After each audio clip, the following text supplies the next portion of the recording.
Commençons par le commencement.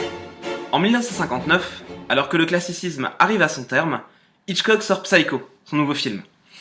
À l'époque, le film est considéré comme très violent, en particulier la scène de la douche.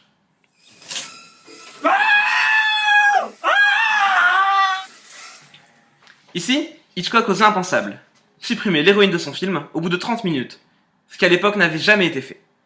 La scène, en plus d'être violente, est vue comme très obscène. Dans les années 60, faire un gros plan sur les toilettes, ça se fait pas vraiment.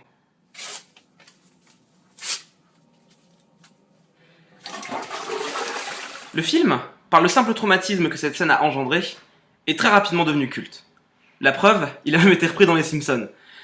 Et nous savons très bien que ce qui est repris dans Les Simpsons est toujours immédiatement vu comme étant culte. Ici, il y a une nette correspondance entre la scène des Simpsons et celle de Psycho. On peut voir Maggie dans le rôle du tueur, Homer dans le rôle de Marion, le rideau de douche qui s'arrache, le sang qui coule dans la bonde et le gros plan sur l'œil.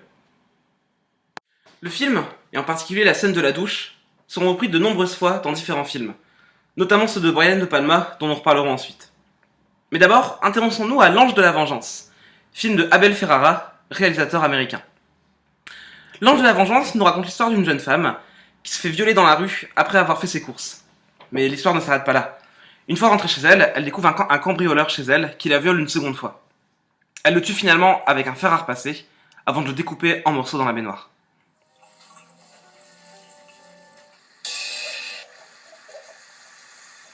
Ici, la scène de la douche est reprise, mais de manière beaucoup plus trash. Notamment lorsqu'on retrouve le plan sur la bonde qui recrache les viscères du violeur.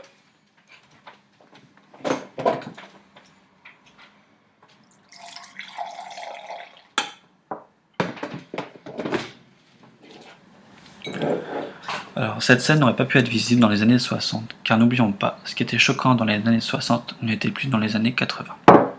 À l'époque, la volonté d'Hollywood n'était pas de refaire des remakes en surfant sur le succès passé, mais bien de renouveler des scènes clés et de les inscrire dans leur époque. Cependant, l'idée du remake a été de nombreuses fois critiquée. Prenons l'exemple de la saga Scream. À partir du second volet, on assiste à un film dans un film, une mise en abîme. Le scénario du premier volet s'inscrit dans le second, étant un film au cinéma au nom de Stab. Au cours de la saga, nous aurons droit à plus de 6 volets de Stab, tournant alors l'idée du remake en ridicule. Intéressons-nous maintenant au travail de Brian De Palma, réalisateur américain qui a beaucoup été influencé par Hitchcock, en particulier avec le film Psycho et Vertigo.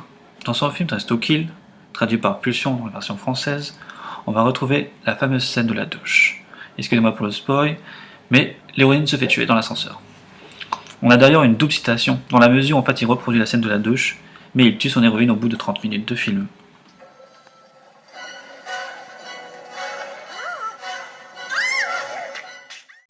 De même que lorsque notre héroïne, peu avant sa mort, se pose dans un musée, on retrouve plusieurs plans similaires à ceux du film Vertigo de Hitchcock.